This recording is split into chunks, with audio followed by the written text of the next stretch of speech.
Alors, chers camarades, chers frères, chers panafricains d'ici et d'ailleurs, soyez salués. Chers amis, ça ne va pas du côté de la crise en Ukraine. Ça ne va pas. Vous connaissez Vladimir Medinsky. Vladimir Medinsky est le conseiller spécial de Vladimir Poutine.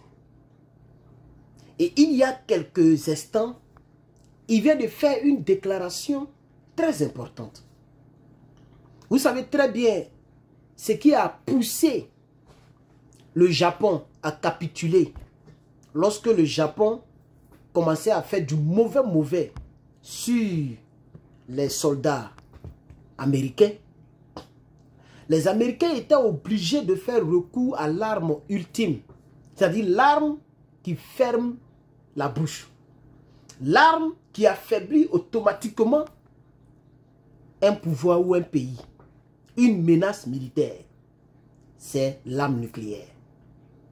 Et donc, les Américains ont utilisé 2 bombes seulement. 2. Nagasaki, non, je vais dire 2 villes, pardon, 2 villes. Nagasaki, Hiroshima, qui sont des grandes villes au Japon. Ils ont frappé sur ces 2 villes. Lorsque les autorités d'alors, c'était en 1940, c'est pas c'est 40 combien là, 45 combien, voilà. Lorsque les autorités d'alors ont vu les dégâts que ces bombes ont créés, les gens étaient obligés de soulever le drapeau blanc pour dire vous avez gagné. Et c'est ça qui a poussé la Corée du Nord à dire c'est que nous on doit avoir cette technologie parce que ce n'est pas une petite affaire.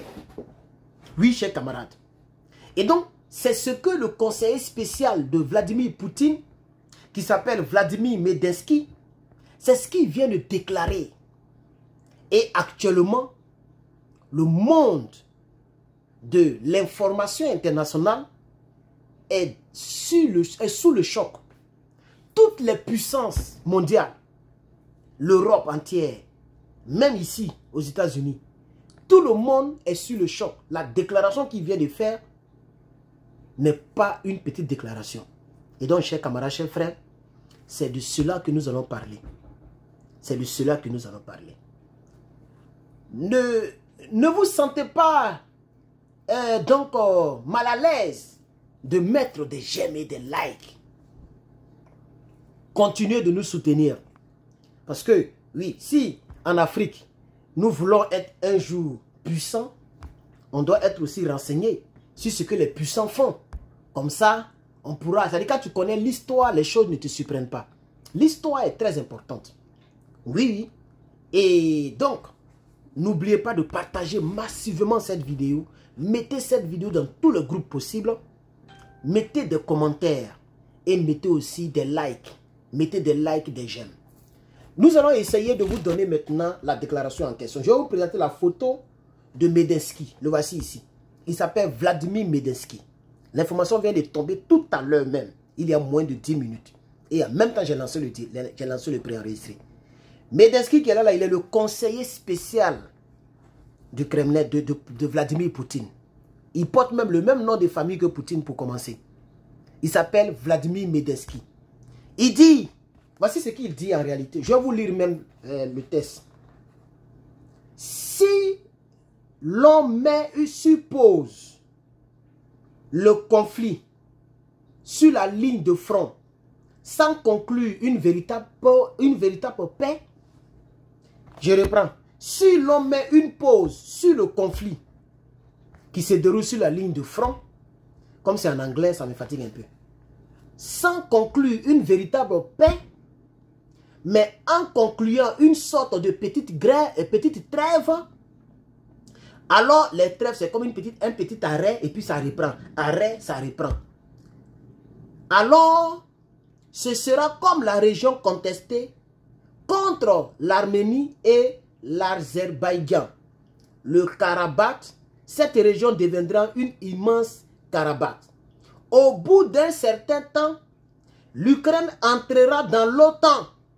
Et avec l'OTAN et ses alliés, l'Ukraine tentera de le conquérir. Non, l'OTAN tentera de le conquérir.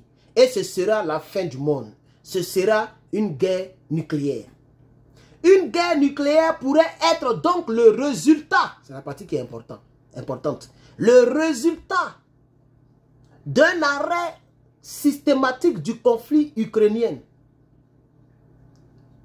a déclaré dans une interview à la chaîne RT le chef de la délégation russe aux négociations avec la partie ukrainienne, le conseiller du président de la Russie, Vladimir Medinsky. Voici le texte. Chers camarades, les choses vont de mal en pire du côté. C'est pourquoi je vous parle de manière calme. Vous voyez que je suis très calme. Je vous parle de manière calme et de manière lente. Je me vais doucement. Cette affaire-là devient grave. Ça veut dire quoi?